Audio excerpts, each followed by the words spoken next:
Bom, pessoal, boa tarde. Então vamos continuar aqui nosso estudo sobre espaços lineares, né, espaços vetoriais. A última coisa que nós vimos aqui é que se nós temos um certo vetor V, né, que pertence ao nosso espaço V, né, a gente sabia que tinha um mapa canônico que leva esse vetor V, né, numa coisa aqui que a gente vai chamar V nessa representação canônica, certo?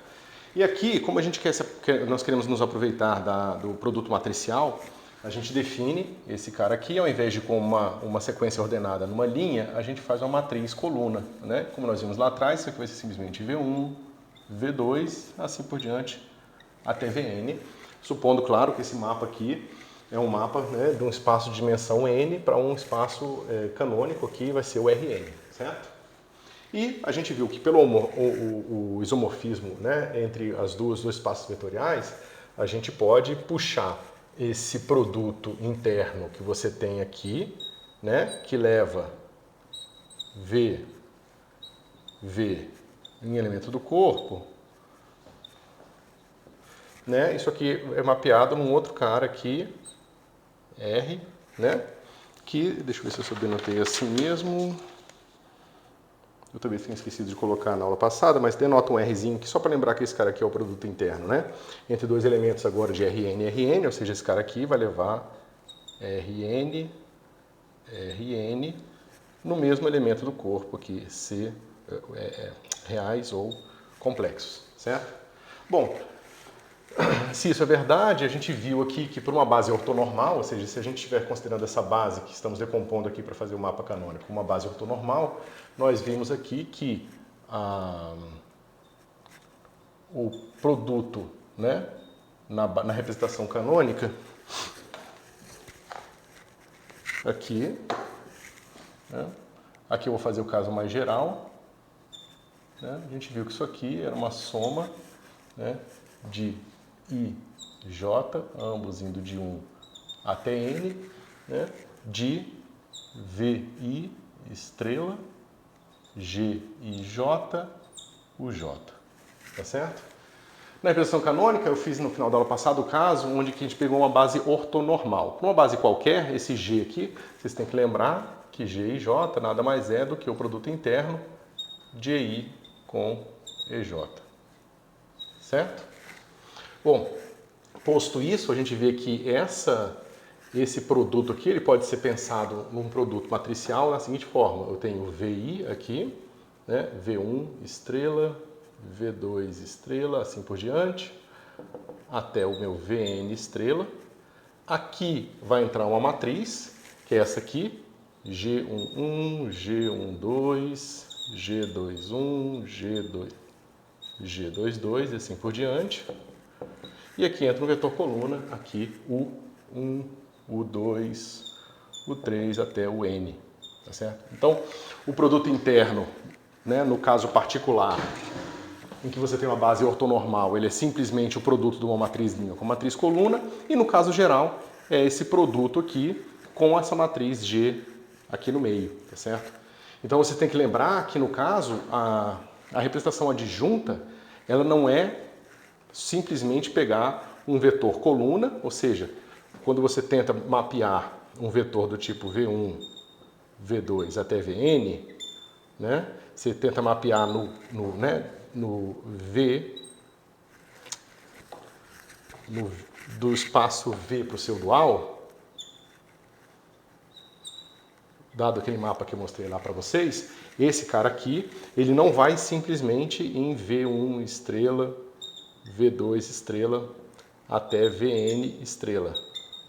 Ele tem aqui ainda uma multiplicação de uma matriz G11, G12, G21, G22 e assim por diante, né? Multiplicando à esquerda aqui, certo? Claro que quando sua base é ortonormal, essa matriz é identidade não muda aqui. Então aquele conceito que vocês tinham de produto interno se mantém, sendo simplesmente o produto das componentes, tá certo? Mas no caso mais geral, fica dessa forma, certo? Então é bom tomar cuidado com isso aqui. Lembrando que esse mapa aqui, né, é um mapa em que eu vou pegar o meu vetor V na representação canônica, ele vai ser levado né? Lembra, eu fiz assim, deixa eu botar a notação aqui que eu usei antes. Eu pego o produto em aberto aqui, na representação canônica, aplicado em V na representação canônica, tá certo? E esse cara aqui vai ser simplesmente esse produto interno não especificado aqui, tá certo? E esse objeto, né, é dado por isso aqui. Ok? Então é isso que eu estou fazendo, estou mapeando esse cara nesse outro aqui, tá certo? Bom, essa é a regra geral, a gente usa bastante isso aqui, várias vezes a gente vai precisar tirar os elementos de matriz de operadores diferenciais e esses elementos de matriz de operadores diferenciais, querendo ou não, vão ser matrizes, né? Se você tiver uma base ortonormal, uma base contável, vai ser uma matriz com elementos discretos, né? Então, uma coisa bem parecida com o que vocês estão acostumados, só que agora, eventualmente, com matrizes com um número infinito de colunas e linhas, tá certo? Mas matrizes de qualquer forma. Ok, dito isso aqui, vamos passar mais para frente para ver algumas propriedades do produto interno. Certo? Bom, isso aqui foi dito. Vamos falar da partição da identidade. Isso aqui é bastante importante, tá, pessoal? É uma ferramenta que a gente usa muito para fazer conta mesmo, né? Partição da identidade. O que significa isso? Bom, nós provamos que um certo vetor V pode ser escrito com uma soma de VI e I, certo? Onde o meu EI aqui,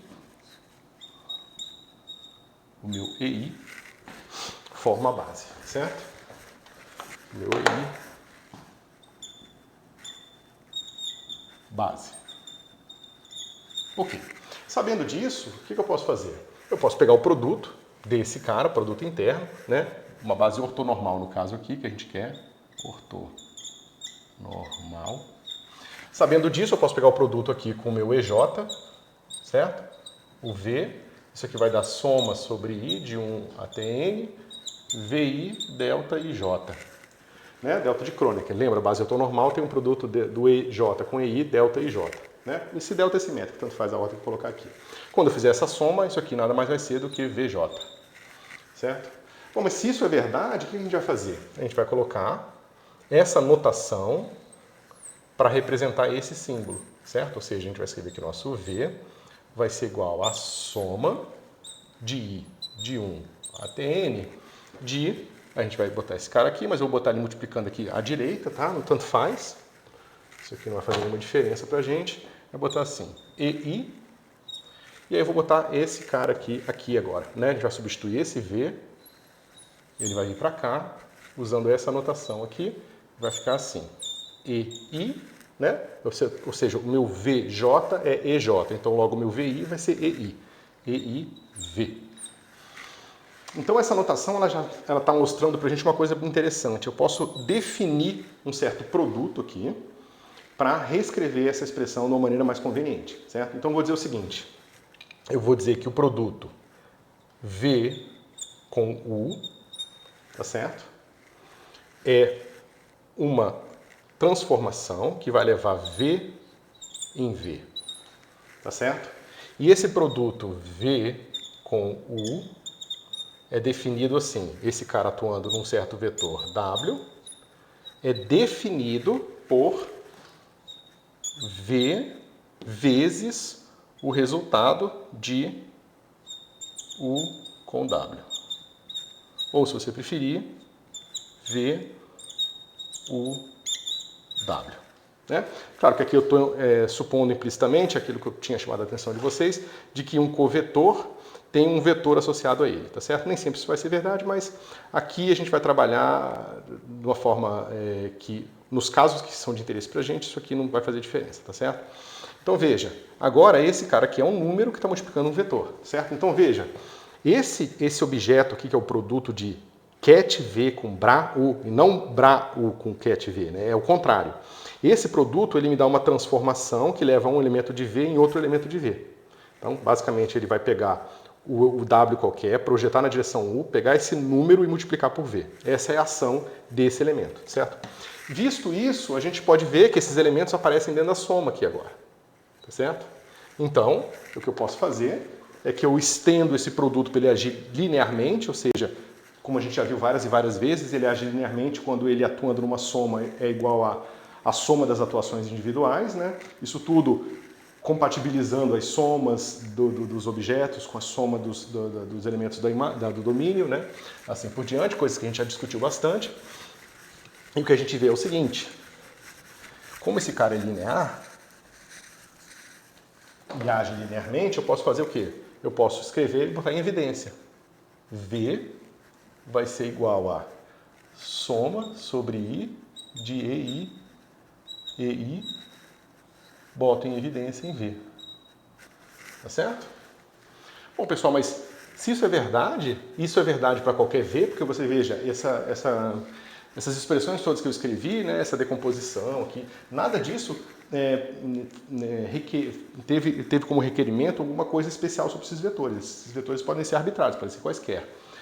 Então, se isso vale para qualquer vetor, significa que V é igual a V, significa que esse cara aqui é uma transformação especial que pega um vetor e leva nele mesmo, né? E essa transformação a gente chama de identidade, ok?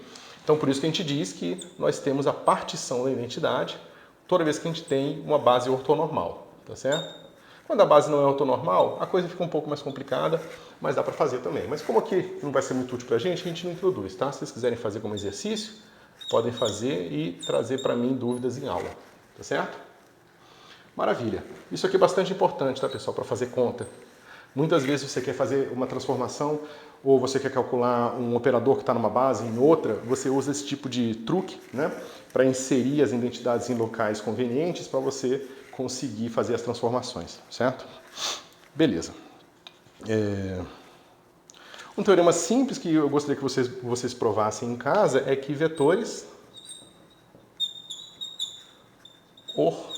ortogonais são LI, certo? Isso é super fácil, tá, pessoal? É só usar aquelas noções de independência linear, ou seja, aquela soma, aquela combinação linear, né, de vetores tem que ser igual a zero, se somente se todos os coeficientes forem zero, e você usa a independência linear dos vetores para provar que, de fato, a única solução viável é a solução em que todos os coeficientes são zero, tá certo? Tem que pensar um pouquinho, quem nunca fez talvez tenha um pouco de dificuldade no começo, mas é o tipo de lógica matemática que vai ser bastante útil ao longo desse curso, tá? Outra coisa importante para os espaços com produto interno são os teoremas, né? A gente tem um teorema aqui que é a desigualdade de Schwarz, né? Que diz que módulo de V com, né, o módulo do produto de V com W é sempre menor ou igual a módulo de V vezes módulo de W. Tá certo? Então veja, pessoal, vocês vão ver que dá para provar essa desigualdade aqui para qualquer tipo de produto interno, tá certo? Todos os produtos internos que você possa introduzir num certo espaço vetorial que satisfaçam aqueles requisitos de produto interno vão levar a uma desigualdade de Schwarz desse tipo aqui, certo? Você vê que isso é uma coisa absolutamente poderosa, né? A própria definição de seno e cosseno, ela vem, de certa forma, ela está intimamente relacionada a essa desigualdade aqui, tá certo? Se você dividir dos dois lados, você vai ver que esse módulo dividido por esse módulo aqui é um número sempre menor ou igual a 1, né? O que significa que o que é que seja que apareça do lado direito aqui, né? Se eu dividir, ou seja, se eu fizer isso aqui, ó, módulo de V com W dividido por módulo de V vezes módulo de W, isso aqui é menor ou igual a 1, tá certo? Ou seja, o que quer que seja que esteja do lado direito aqui tem que ser uma função, né, que vai relacionar esses dois vetores, mas que ela pode ir no máximo de menos 1 a 1, né? Eu digo menos 1 a 1 porque aqui tem um módulo, certo? Então você vai ver que é bastante intuitivo pensar que os cossenos e cossenos eles são essa parametrização da diferença entre o produto interno e o produto dos módulos, tá certo? Justamente é a função que você obtém quando você tenta comparar o módulo do produto interno com o produto dos módulos dos vetores individuais, tá certo? Isso é bastante geral, ou seja, por mais que você tenha intuição disso para o espaço tridimensional, isso se mantém, inclusive, em espaços de dimensão infinita, tá certo? O que é bastante curioso se você pensar bem sobre o que está acontecendo, ok? Maravilha. A outra desigualdade importante é a desigualdade do triângulo. Né? De forma similar, a gente tem que o módulo de V com W, né, é sempre menor ou igual ao módulo de V mais o módulo de W. Tá certo? Então, da mesma forma, mesmas surpresas em relação à desigualdade de Schwarz, é que a desigualdade do triângulo se mantém mesmo nesses espaços mais gerais. Novamente, é simplesmente uma consequência das características do produto interno, tá certo? Então, essas são duas ferramentas bastante importantes quando você tenta fazer relações gerais entre vetores sem especificar exatamente quais são os vetores que você está trabalhando. Então, muitas vezes, para você provar um teorema, né, para você provar que existe uma certa limitação para uma certa quantidade, essas desigualdades são bastante úteis, tá certo? Tem exercício no livro, tá? Eu aconselho vocês fazerem, depois eu passo a lista direitinho para vocês, ok? Bom, pessoal, esse aqui é o finzinho aqui da parte de produto interno, tá? Eu vou falar na próxima aula de subespaços e operadores lineares.